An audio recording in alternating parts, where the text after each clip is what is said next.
दोस्तों आप लोगों को पता है कि 24 मार्च की रात 12 बजे से पूरे भारतवर्ष में जो है लॉकडाउन चल रहा है। तो दोस्तों ऐसे में आप लोग जानना चाहेंगे 21 दिन का ये लॉकडाउन है 15 अप्रैल तक, और 15 अप्रैल तक ये देखा जाएगा। अगर स्थिति जो है ठीक ठाक रही तो 15 अप्रैल तक रहेगा, नहीं तो इसके बाद इसको और भी बढ़ाया जा सकता है, बढ़ सकता है ये। दोस्तों ऐसे में सभी लोग ये जानना चाहेंगे कि लॉकडाउन क्या होता है, कर्फ्यू क्या होता है, लॉकडाउन में किस किस चीज़ की छूट होती है और कर्फ्यू में क्या क्या होता है, कौन सी धारा के अंदर आता है, अगर इसका कोई उल्लंघन करता है तो इसमें क्या सज़ा का भी प्रावधान है, या फिर और क्या क्या कर्फ्यू में छूट कब कब मिलती है और लॉकडाउन में क्या छूट होती है। तो दोस्तों लॉकडाउन और कर्फ्यू में क्या अंतर होता है, यही हम आपको आज की वीडियो में बताने जा रहे हैं। तो जाने बहुत सी अहम बातें लॉकडाउन और कर्फ्यू के बारे में। नमस्कार दोस्तों, स्वागत है आपका अपने YouTube channel sure and pure solution में। दोस्तों यहाँ पे होता है no time pass no confusion, यहाँ पे मिलता है श्योर एंड प्योर सोल्यूशन। तो दोस्तों एक ऐसी न्यूज़, एक ऐसी अपडेट आप लोगों के सामने लेकर हाजिर है वीडियो में, जो आपको बताएंगे कि आजकल स्थिति जो चल रही है वो लॉकडाउन की चल रही है। बहुत से लोगों को ये कन्फ्यूजन हो जाती है कि कर्फ्यू लगा हुआ है, कुछ बोलते हैं लॉकडाउन है, कुछ लोग लॉकडाउन कोई कर्फ्यू जो है मानते हैं। आखिरकार कर्फ्यू और लॉकडाउन में क्या डिफरेंस होता है, यही हम आपको बताने जा रहे हैं। तो वीडियो में शुरू से लेकर लास्ट तक बने रहिए, तभी आप जान पाएंगे कि कर्फ्यू और लॉकडाउन में क्या अंतर है, किन किन चीज़ों की किस में क्या क्या छूट होती है, और अगर कोई उल्लंघन करता है तो उसमें क्या क्या सज़ा का प्रावधान है और क्या उसमें होता है। जानकारी बढ़ने से पहले आप लोगों से निवेदन है कि अगर आप पहली बार इस चैनल पर विजिट कर रहे हैं तो चैनल की जानकारी वर्धक वीडियो देखने के लिए आप इस चैनल को बेझिझक होकर सब्सक्राइब कर सकते हैं। बेल आइकन के बटन को क्लिक करते हुए और नोटिफिकेशन को भी ऑन कर लेना है। तो चलिए दोस्तों बढ़ते हैं जानकारी की, और पहले आपको ये बताते हैं कि आखिरकार लॉकडाउन क्या होता है। दोस्तों लॉकडाउन को महामारी अधिनियम 1897 के तहत लागू किया जाता है। ये अधिनियम पूरे भारत पर लागू होता है। इस नियम का इस्तेमाल किसी विकराल समस्या के दौरान होता है, जब केंद्र सरकार या राज्य सरकार को ये विश्वास हो जाए कि कोई संकट या बीमारी देश या राज्य में आ चुकी है और सभी नागरिकों तक पहुंच रही है, और वे देश व राज्य दोनों को इस अधिनियम में लागू कर सकते हैं। दोस्तों आप शुद्ध हिंदी भाषा में हम बता रहे हैं, एक एक शब्द का मीनिंग आपको समझाएंगे। आप स्क्रीन पर भी हमने लिख रखा है, ये भी आप पढ़ सकते हैं। दोस्तों आगे बता दें कि इस अधिनियम की 2 धाराएं राज्यों को कुछ शक्तियां ऐसी प्रदान करती हैं जिसके तहत केंद्र और राज्य सरकारें बीमारी की रोकथाम के लिए अस्थायी नियम बना सकती है। सरकार ऐसे नियम बना सकती है जो बीमारी की रोकथाम के लिए कारगर साबित होते हैं। इसी नियम के तहत सभी राज्यों में लॉकडाउन का आदेश जो है वो दिया जाता है।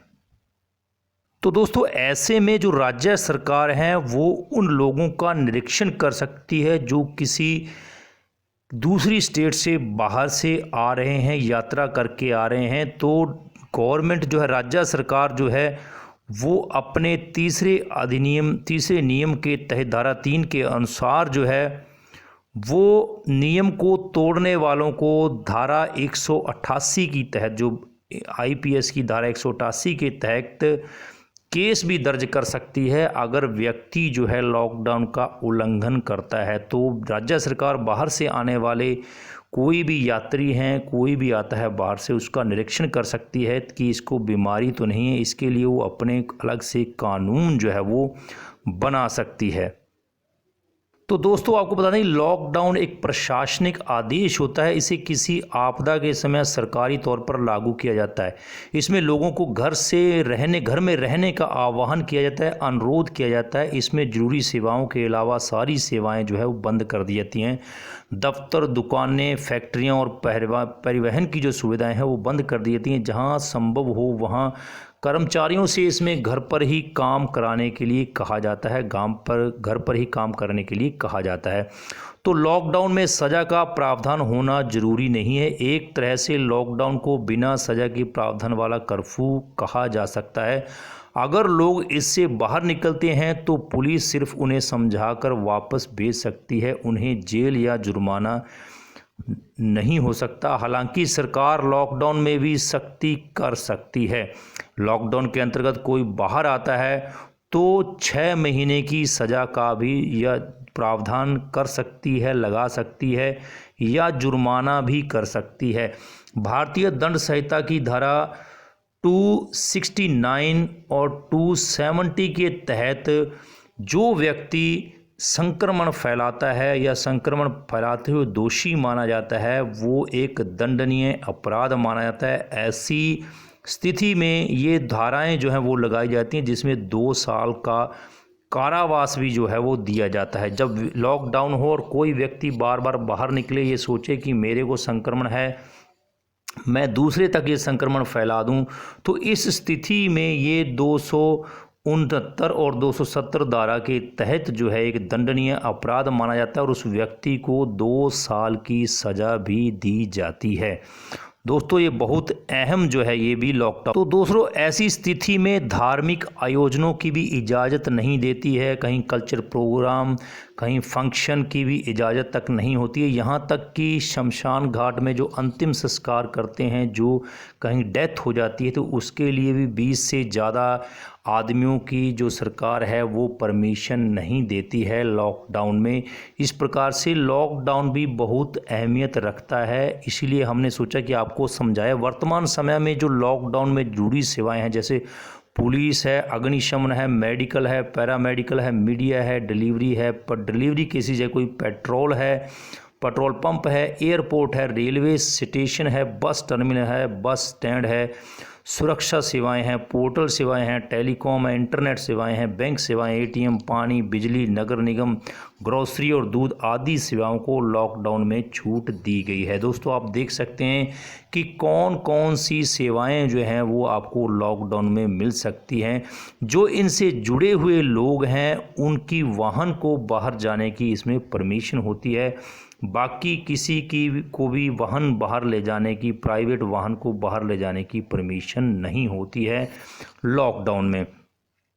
दोस्तों अब बात करते हैं कि कर्फ्यू की, कि कर्फ्यू में क्या होता है। दोस्तों कर्फ्यू जो भारतीय दंड संहिता CRPC की धारा 144 के तहत कर्फ्यू लगाया जाता है। इस धारा को लागू करने के लिए जिला मजिस्ट्रेट एक नोटिफिकेशन जारी करता है। जिस जगह भी यह धारा लगाई जाती है वहाँ 4 या उससे ज़्यादा लोग इकट्ठे नहीं हो सकते। अगर पूरे राज्य में ये व्यवस्था लागू है तो पूरे राज्य में 4 या इससे ज़्यादा लोग एकत्रित नहीं हो सकते हैं।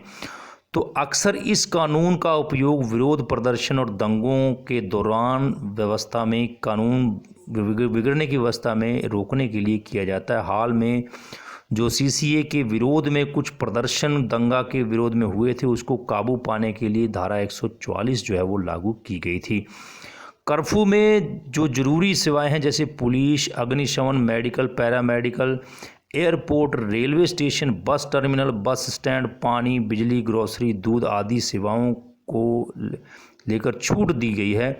इसमें जुड़े लोग जो हैं उनको उद्देश्य से बाहर जो है निकलने के लिए छोड़ा जा सकता है, लेकिन कर्फ्यू के दौरान जो है जरूरी सेवाओं के लिए पास जारी किए जाते हैं। कर्फ्यू के पास डेजिग्नेट अधिकारी द्वारा जारी किए जाते हैं। अगर पास नहीं है तो बाहर जाने के बाद जो है सज़ा मिल सकती है। दोस्तों आप समझ गए, कर्फ्यू में एक गवर्नमेंट एक पास जारी करती है, जो जिसको ज़रूरी है उसको वो पास दिया जाता है, वही पास लेके बाहर जा सकता है। जो पास गवर्नमेंट बना के देती है, डेजिग्नेशन जो अधिकारी है, गजटेड अधिकारी, वो बना के देते हैं। बाकी अगर कोई बाहर निकलता तो उसमें उसको सज़ा भी मिलती है।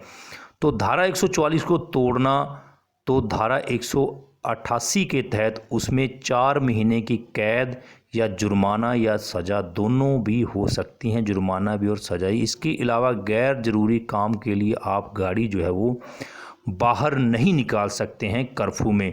तो दोस्तों ये थे कुछ डिफरेंस कर्फ्यू और लॉकडाउन के बीच में, कि क्या किस में क्या फैसिलिटी हो सकती है, क्या सुविधा होती है, किस किस चीज़ में इसकी छूट जो है वो मिलती है। दोस्तों हम उम्मीद करते हैं कि आप इस वीडियो को माध्यम से समझ गए होंगे कि लॉकडाउन क्या है और कर्फ्यू क्या, और अहम बातों में भी हमने इसमें समझाने की कोशिश की है कि क्या क्या इसमें अहम बातें हैं। दोस्तों, जहां गवर्नमेंट ने एक और लॉकडाउन किया है तो सभी की सेफ्टी के लिए किया है। हम बार बार ये आप लोगों से अपील कर रहे हैं कि कृपया जो गवर्नमेंट कर रही है आप लोगों के लिए, आपकी सेफ्टी के लिए कर रही है। इस प्रकार से बिना ज़रूरत से घर से बाहर ना निकलें। अपने अपने परिवार, अपने बच्चों, अपने माँ बाप का, अपने बुज़ुर्गों का ध्यान रखते हुए ज़्यादा से ज़्यादा घर में ही रहें। और घर से बाहर जाएं भी तो अपना सैनिटाइज़र रखें, मुंह पे जो है मास्क रखें, घर में भी घर की चीज़ों को जो है सैनिटाइज़ करके रखें। तो दोस्तों, फ़िलहाल आज की वीडियो में इतना ही। अगर आपको वीडियो अच्छी लगी तो लाइक कीजिए, ज़्यादा से ज़्यादा मित्रों में शेयर कीजिए ताकि सबको पता चल जाए कि लॉकडाउन और कर्फ्यू में क्या अंतर है। और मैं मिलता हूं आपको एक नई वीडियो के साथ। तब तक आप हमारे चैनल श्योर एंड प्योर बने रहिए। जय हिंद, जय भारत, वंदे मातरम।